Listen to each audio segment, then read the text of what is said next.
This is tape number 14, continuation of section 23.0 with Jack Schmidt.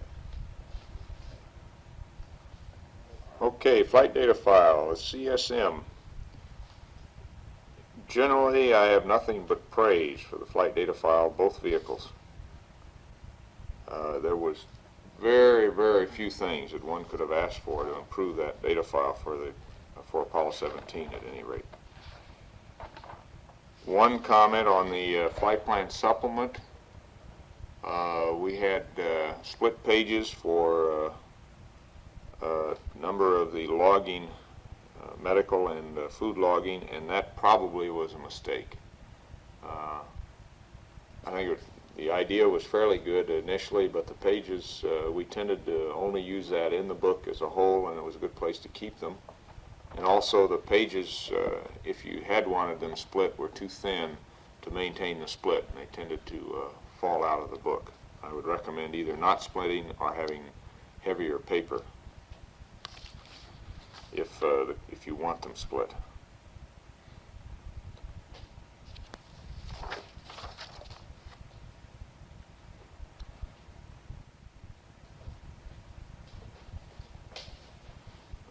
I had an extra cue card built for panel 229. I think it was an excellent card that summarized the circuit breaker functions both on 229 and on panel 8. Because we had no systems anomalies of any significance that would relate to that card, it was not used, but I would strongly recommend its availability, if only for training during SIMS. It's a good quick review of what you lose or retain for those two panels.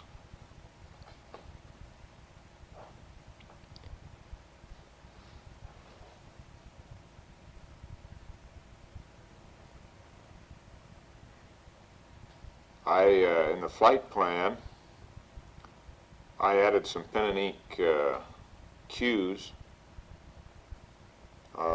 along the margins for certain observational targets that I particularly wanted to look at.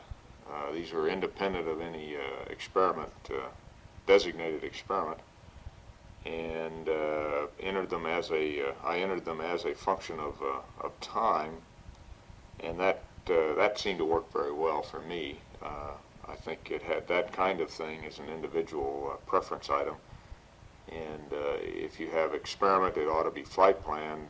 If you're just planning to use your spare time for specific observational targets or types of observations, then I think the pen and ink is maybe the easiest way to go, since it shouldn't concern any large number of people. Gordy Fullerton fixed up the circular orbital cue card for me with a similar designation of craters as a function of time. I did not use that, not because it wasn't a good idea, but because of familiarity with the moon, which came very quickly after a couple orbits, and you could recognize your position on the moon fairly easily as a function of each rev, either the time in the rev, approximate time since sunset, or just because you could look out the window and tell where you were. In the LEM,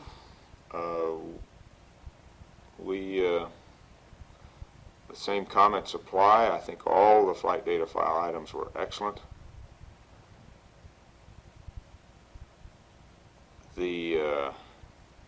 I did not use the data card book to the extent that I know it was used on 15 and maybe on 16. We logged most of our specific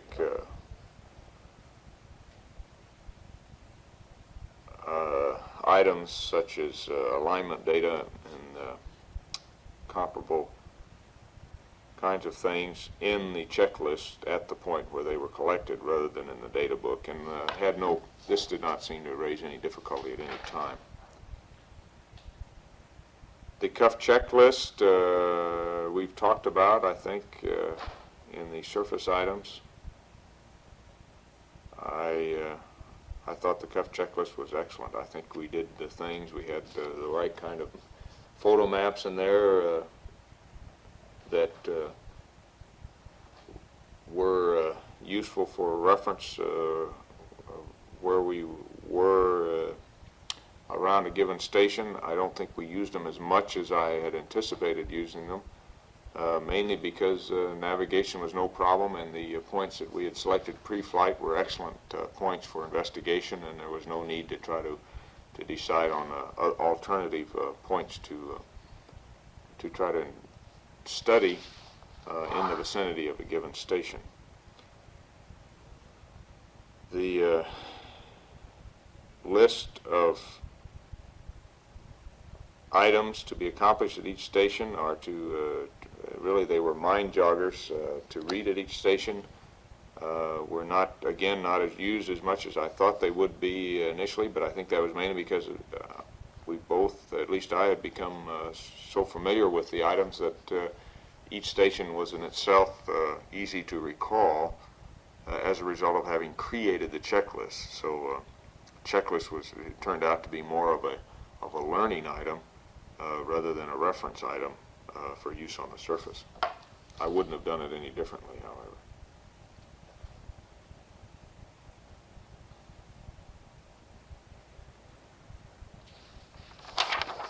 I particularly want to compliment the Chuck Lewis on the timeline book. That was, I really can't sing out anything, but the timeline book was very, very well done, and we had no problems with the timeline book at all. But that, of course, applies to every checklist that we had. There were just no procedural errors that I recall in any of the books that we used. Fortunately, we didn't have to use the malfunction book, or only once did I pull out the systems data book to check on a systems problem, and I right now can't remember what that was. I don't remember what it was. Well, I did use it once. Charts and maps. I thought in the CSM that I would use the orbit monitor charts, I guess that's what they're called. And I had an extra one put on so it wouldn't interfere with the planned activities of the CMP. I did not use that very much. I eventually did some sketching on it post-TEI. I think there are about 5 specific points that I labeled as areas, A, B, C, D, maybe E, and these are referenced on my crew notebook, in my crew notebook for specific observations. But in general, I did not put that to as much use as I expected. One item is that chart should have been identical to the CMP's chart, and there were a few pen and ink changes left off of it that caused some confusion at one point. Pen and ink exposure settings for certain photo targets.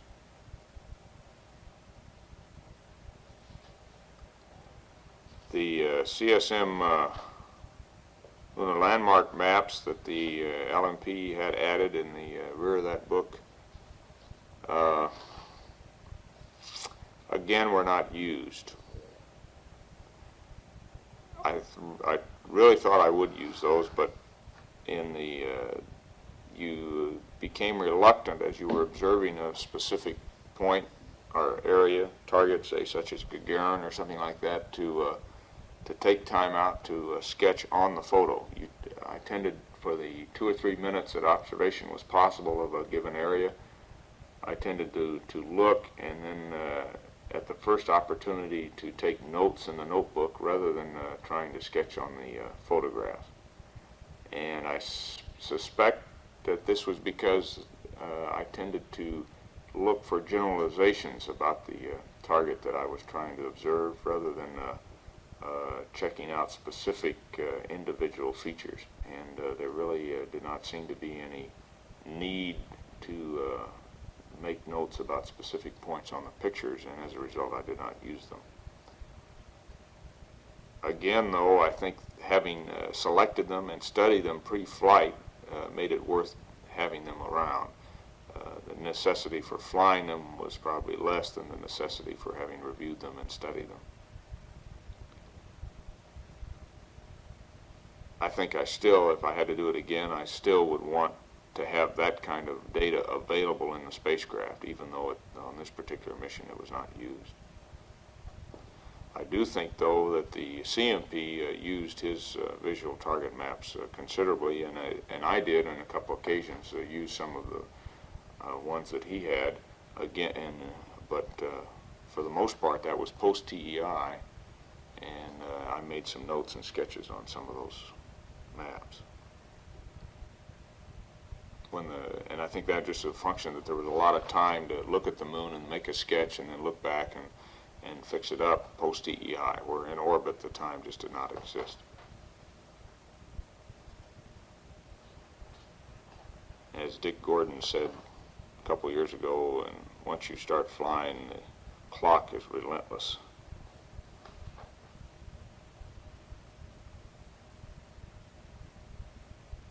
Okay, general flight planning. I was not very closely involved in the flight planning. Ron sort of carried the burden of that for both Gene and myself. The flight plan was excellent. We had no problems with it at all that I'm aware of. Tommy Holloway and his people are to be complimented on that. The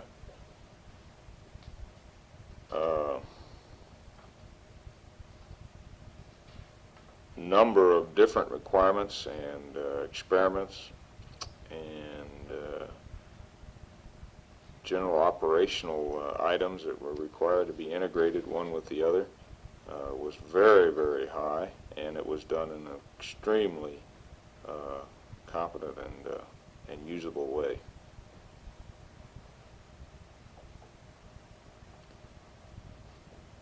And I can't think of anything that I would change in the way the flight plan was written.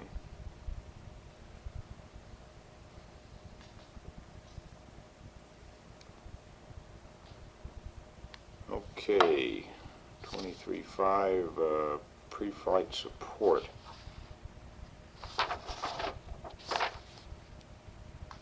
Pre-flight support was excellent in the flight data file area. And one specific item that I had was once the flight plan was well established, just about at the final stage, I had two or three briefing sessions where in the portions of the lunar orbit flight plan that I was going to be during which I would be was going to be in the spacecraft, in the CSM. We went over in detail the attitudes and maneuvers and the window availability, so that I was able to plan in a very short amount of time, with minimum effort on my part, my own personal observations of the lunar surface, and which went very well as far as planning was concerned. Appreciated that. That was extra above and beyond the call of duty on the part of the flight planners, and I appreciated their taking time out to do that for me.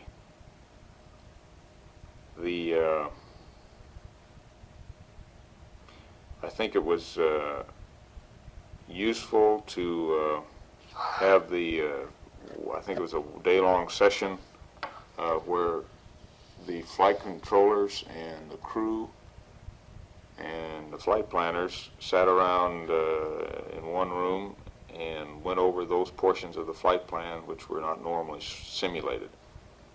It turned out that the flight plan had been so well done that I doubt if there were any specific items that came up that we needed to change, or seemed to be a lack of coordination on. This was in contrast to previous flights where I think we were still learning.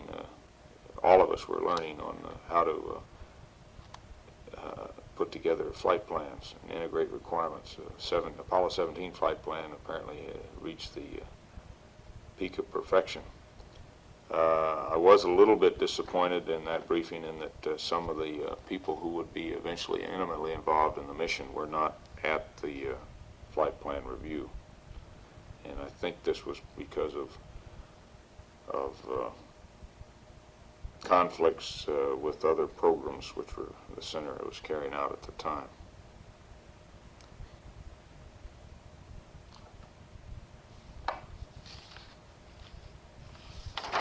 Okay, 24.0, visual sightings.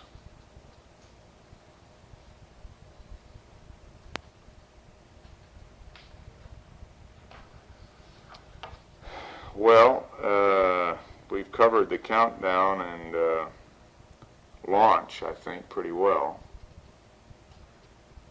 in the previous sections.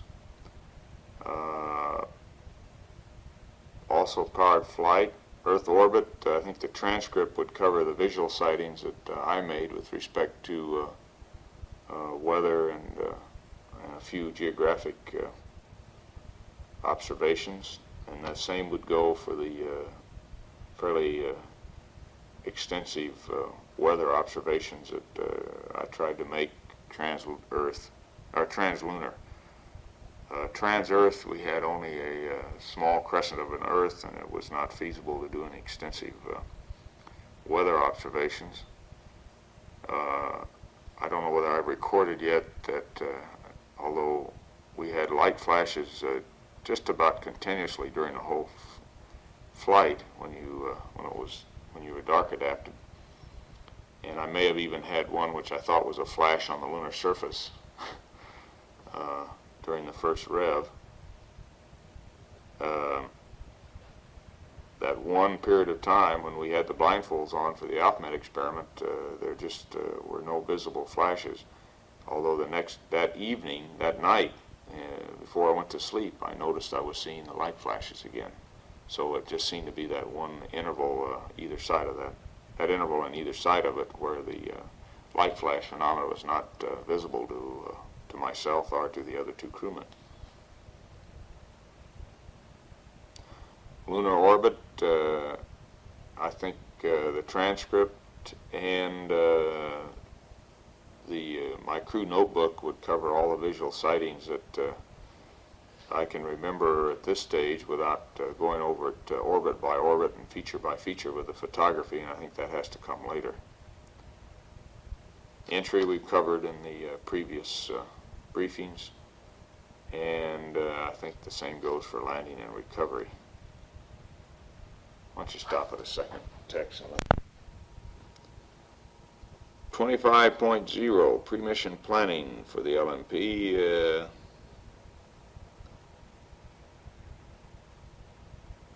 It's hard to think of, once again, of anything that we didn't do right.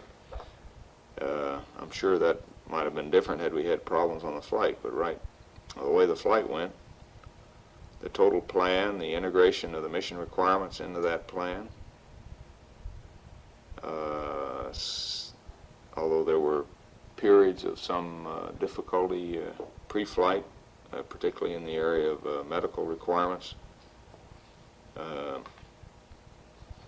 and in some last-minute possible scientific requirements, particularly on the samples, everything seemed to get resolved satisfactorily, as near as I could tell, and I can't think of anything that was not handled very well, and between the people who were levying the requirements and the flight planners in particular, and occasionally when the crew had to be involved, that was handled almost entirely by the support crew, Bob Parker in the science area and Gordy Fullerton and Bob Overmeyer in the operational areas. There were no significant spacecraft changes in the course of our training period. Ron, I guess the biggest single area that took time was one that Ron had to deal with, and that was lunar sounder. Most of our ALSEP changes were all taken care of prior to our training, and we had a few minor suggestions that were taken care of early in the training cycle, and we essentially had an up-to-date ALSEP to train with, and all other lunar surface gear was up to date for most of the 12-month training period, or the final 12 months of the training period. Mission rules and techniques were fairly well defined very early by Phil Schaefer and his crowd.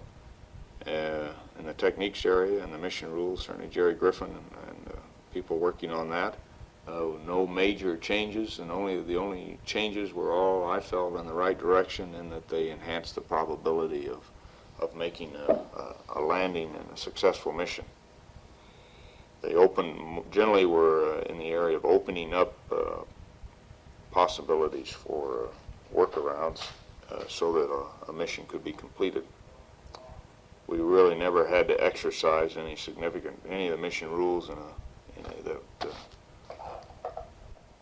an abnormal way. I think the one time that mission rule tended to, let me finish this, Chuck, a mission rule tended to be fairly clearly a controlling factor was in the limitation on the work at Station 4, or Shorty Crater, where we were up against the walkback constraints, and terminated that work after only 35 minutes, where another 30 minutes there I think would have been extremely valuable, although I hope that we got enough information that the phenomena exposed at that crater can be understood. Okay, why don't you stop it? 26.0 mission control. Typically outstanding support for mission control. I think this includes the number of extracurricular hours that the LIM people and the ECOMs for the CSM in particular put in with me on Saturdays and other times, just generally talking over systems and techniques and mission rules, and that was a major factor in helping me understand and keep up to speed on those items.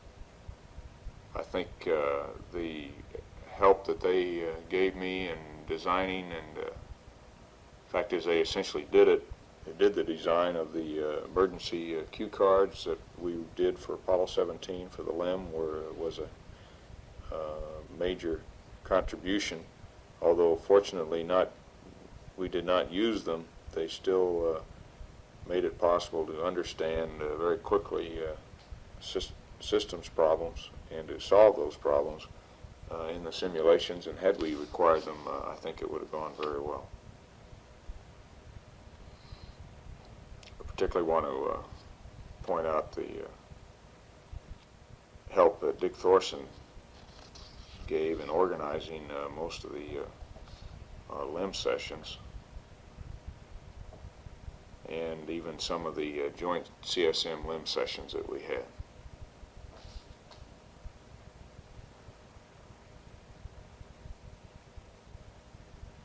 And he also, Thorson also was a major organizer of the creation of and the updating of those emergency cue cards.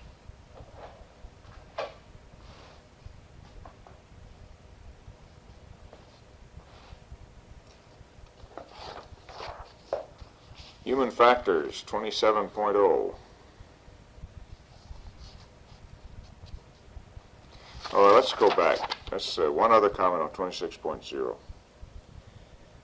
Post-flight, it's my understanding that some of the things I had hoped could be done during the flight were not possible because of real-time discussions in the mission control.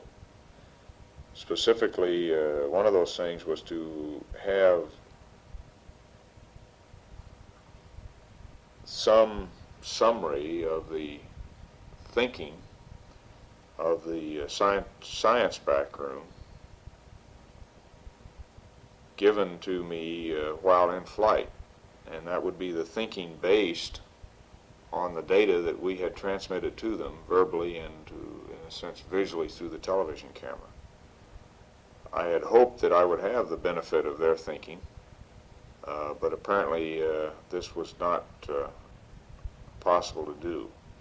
I would like to think that in the future we can look at ways of using the team approach to science investigations in space rather than depending solely on the observational capability and the interpretive capability of the men who are performing the job.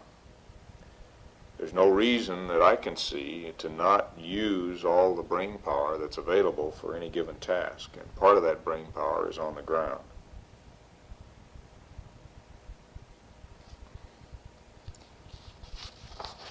Okay, 27.0.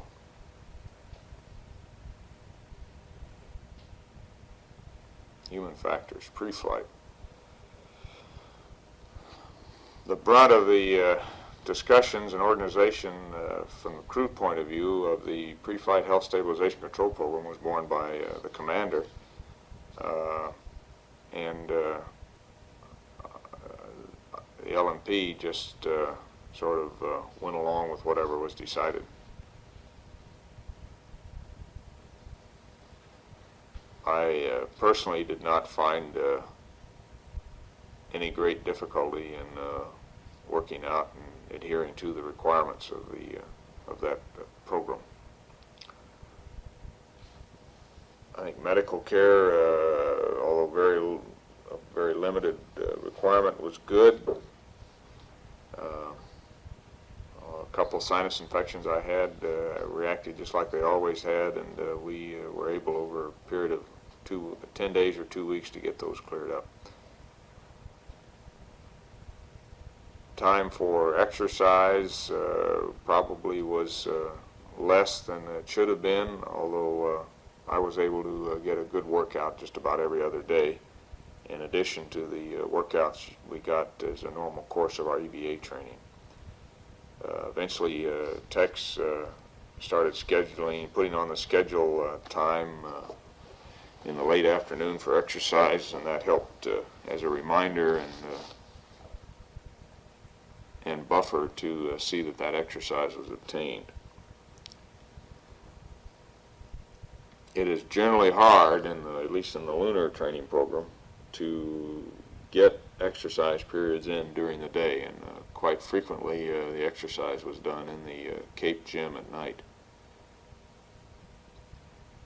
I think rest and sleep is an individual thing, and I made a particular effort to always get as much as I possibly could and try never to get behind the power curve on rest, because my personal experience is that is when I tend to get colds and resulting sinus infections. Medical briefing was good. The exams seemed to go very well in my estimation. They were as expeditious as possible under the circumstances. And I think the operational medical personnel who carried out the exams are to be complimented in their efforts to see that the exam was as painless and as efficient as possible. And this should also include the post-flight exams on the Ticonderoga. Eating habits and amount of food consumption were normal, except during those periods of time when we were on the in-flight food prior to launch. And those times there tended to be, in my case, a decrease of appetite, and certainly although the food was certainly palatable, my appetite did go down, and it certainly was not possible for me to eat the amount of food that was provided for me. This also applied to space work, but in the case of the in-flight eating, although I did not eat everything that was available to me in my food packages, I apparently needed to if I had wanted to avoid losing weight. My appetite was down, but also apparently for some reason I had a loss of weight, and at this time of this recording my weight is still down, has not gone up to pre-flight levels, which may have been a little high, by the way. Okay, 17.2, flight, appetite, and food preference. Well, I just discussed that a little bit, and the appetite in flight versus 2 weeks pre-flight was less, again, except for when we were testing the pre-flight food, when I also had a low appetite. No notable differences in the taste of food. I think the things I liked pre-flight, I liked in space, and the things I didn't like, I also didn't like. I didn't notice any differences.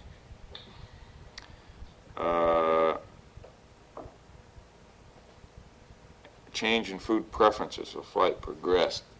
I tended to start to prefer to eat the wet packs, and would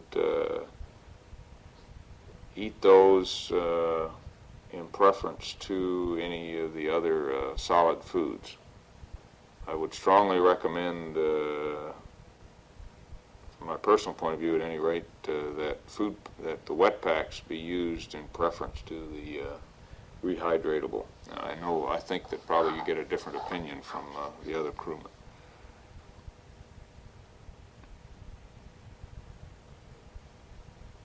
The juices were good.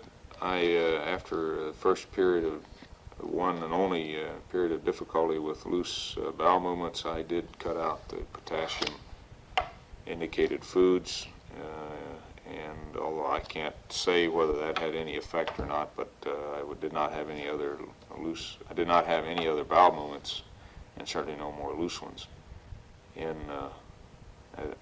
before the end of the flight. The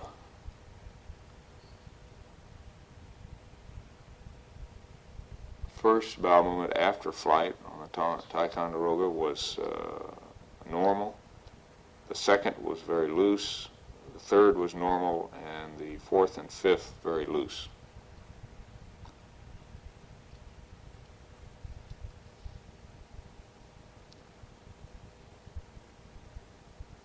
The size of food portions and the meal portions, of course, were pretty much constant in terms of availability, packaging, but my appetite was very low the first day, and gradually increased over the next 2 or 3 days, and remained essentially the same after about the third day.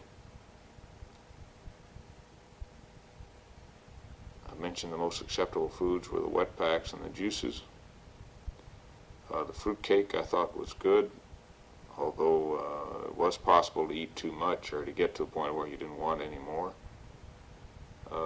The chocolate was good. I think of the dry crackers or cookies, or graham crackers were probably the most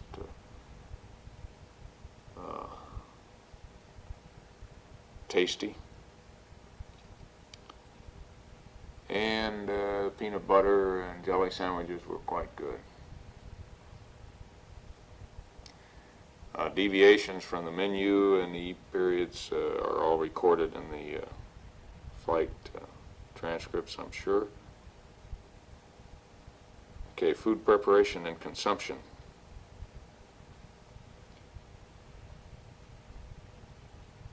Rehydration went, I think, nominally, and the nominal gas was present. Food temperature, tended to prefer the foods that were warm or hot, and the hot water was quite adequate for warm foods.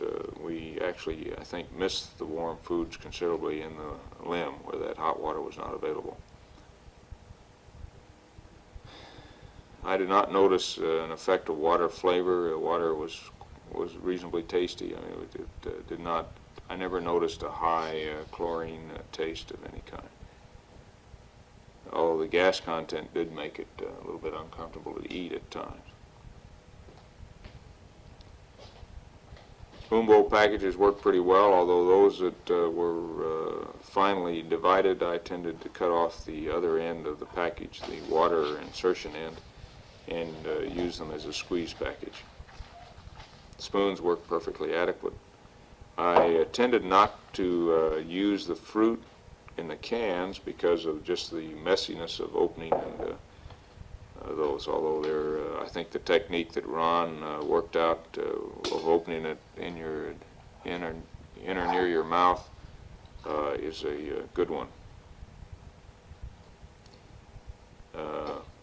Puddings and this kind of thing were very good. It was only the fruits, the canned fruits, that I tended to avoid just because they were inconvenient to use.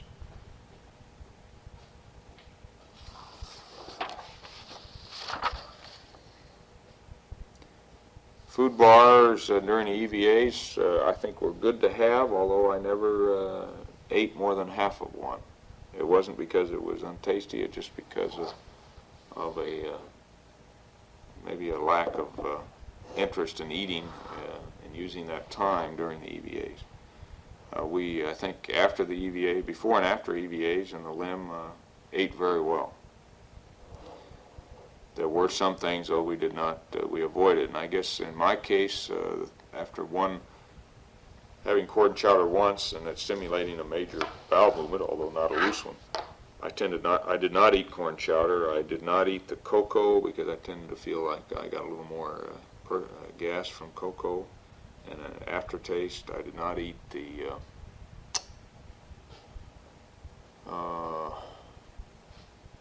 shrimp, the seafood items, shrimp and the lobster bisque and these sort of things, because of pre-flight I had noticed that they tended to have a long aftertaste.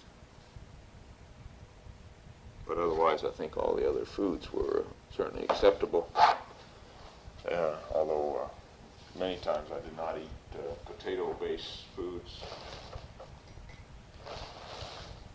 because of they were very filling.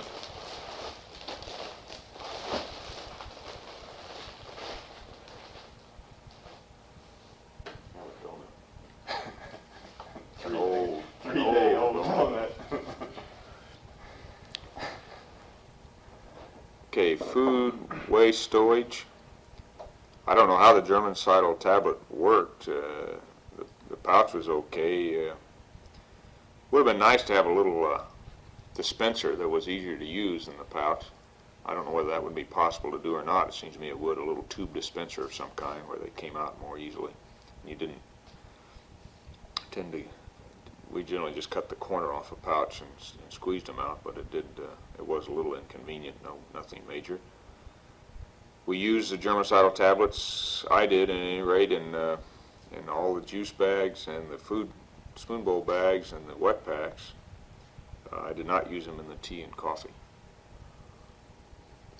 Undesirable odors, really, except for the passing of gas occasionally by the other crewmen and some occasionally by myself.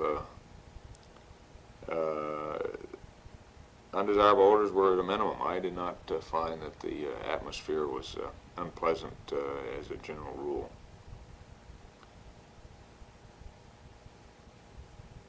might say that I generally had a continuous, almost continuous passage of gas, most of which apparently was not with significant odor.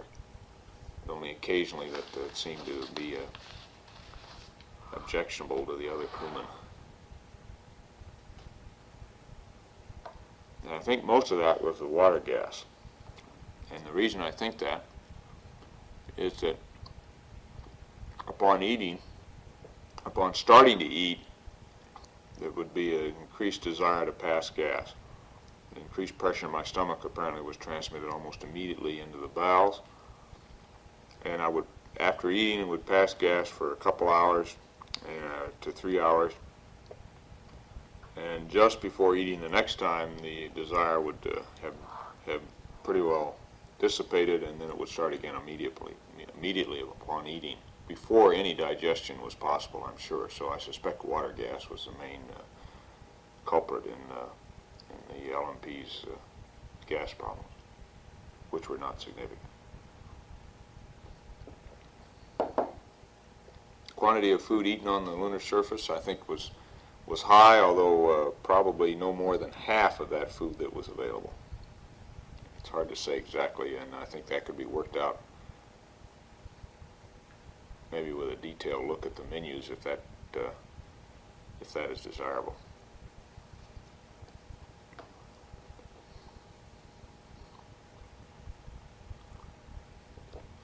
And to estimate the quantity would be very difficult. Quantity of food discarded on the lunar surface would be difficult without looking at the detailed menus and checking off those items that I'm sure we ate, that I ate at any rate. Skylab fecal container. I don't know that we had that. Well, she did, but We used a blue bag. oh, that's right. We flew that on 14 in this one. The blue bag is not a bad way to defecate unless the stool is loose. If it's loose, it's just about impossible to use. And I don't know what you do in zero gravity for loose stools. I don't know of any clever way to prevent that being a problem, and I'm not even sure whatever the Skylab people are using will prevent that from being a problem. The best thing you can do is to work out prevention of loose stools rather than trying to handle them after you get them. It is, a loose stool is one of the major hygiene and sanitary and operational problems that you can have on a flight. I can't emphasize that more. You can, if it happened on a regular basis, on a daily basis, you would, I think, eventually cut the efficiency of the crew member with the problem by a significant percentage, possibly as much as 30%, depending on the magnitude of the problem. I think it's important to try to understand why Apollo 17 was different than 16, and at least in the delay of a problem with loose stools until about the 11th or 12th day. And in the case of the commander, no problem with loose stools. And my personal opinion at this point, based on very little information other than observation in flight and thinking about levels of electrolyte intake, is that with the electrolyte quantity down from that imposed on Apollo 16, that we did not reach a electrolyte saturation level until the 11th or 12th day in terms of the CMP and the LMP, and in terms of the commander, because his electrolyte intake was generally less, I think, and that can be documented, he did not reach a saturation level at all. And when that saturation level was reached, however, in the case of the CMP and LMP, I suspect that the electrolytes we were eating were dumped, in a sense, or concentrated in the intestines and tended to act pretty much as a laxative, and as an Epsom salt type laxative, if you will, and concentrate water in the stool.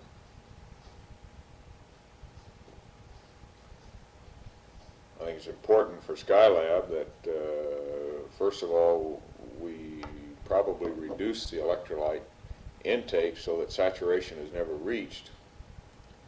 And secondly, that if a loose stool problem develops, it appears to be an electrolyte problem rather than any other biological problem, that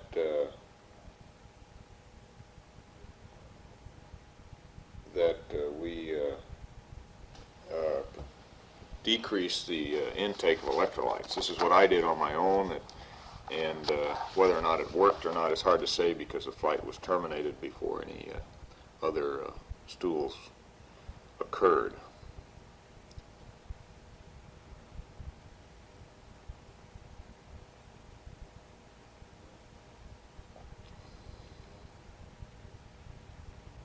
Okay, water. Chlorination odor was not apparent to me except during chlorination. Iodentation odor is very slight, apparent in the limb water, but not of any significance to the LMP. Physical discomfort, no physical discomfort for the LMP, other than tiredness on occasion, and in the case of the EVA work, sore muscles and the bruises under the fingernails. Gas water separator didn't work very effectively, and I'm sure that's been discussed elsewhere. Intensity of thirst during emission, never really thirsty, extensively thirsty, even during the EVAs, although I did stop to take a drink of water occasionally. But I never drank all the water in the in-flight drink bag, in-suit drink bag.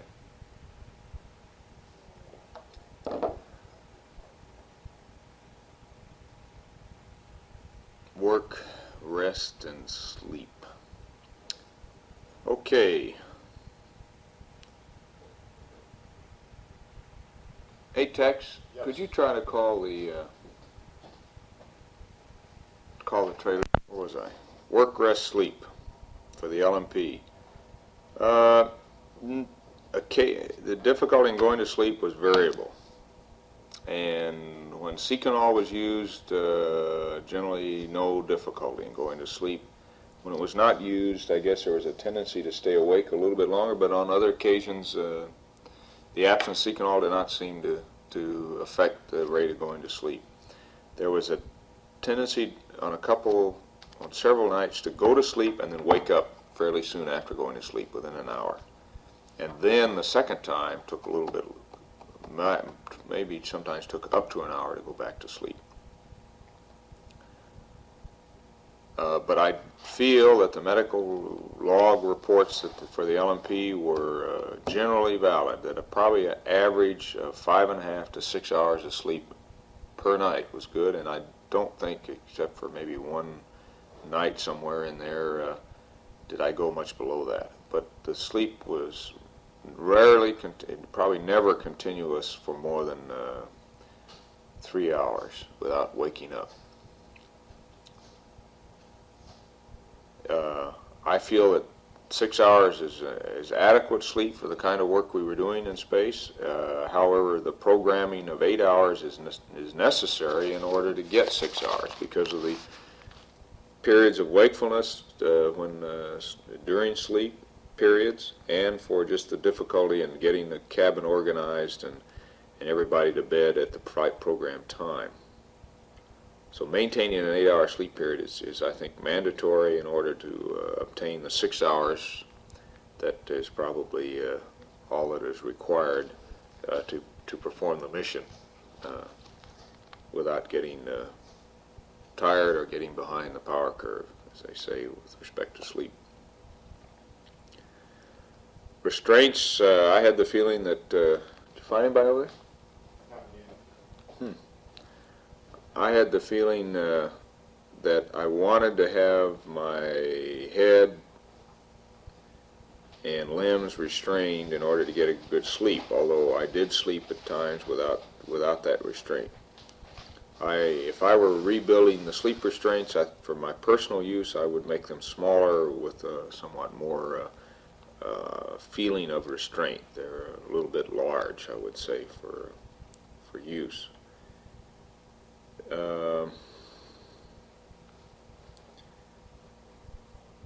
When I slept on the couch, I tended to put a shoulder strap over my head and cinch it down very lightly so that I had that feeling of head restraint. Probably the biggest two things that made sleep difficult, when it was difficult, was the loss of sensory perception of limb position in zero gravity. When they were not being moved, that perception came back immediately upon moving them. But when they were just static and in a rest position, there tended to be, for the LMP at any rate, a loss of sensory perception of the position of the limb.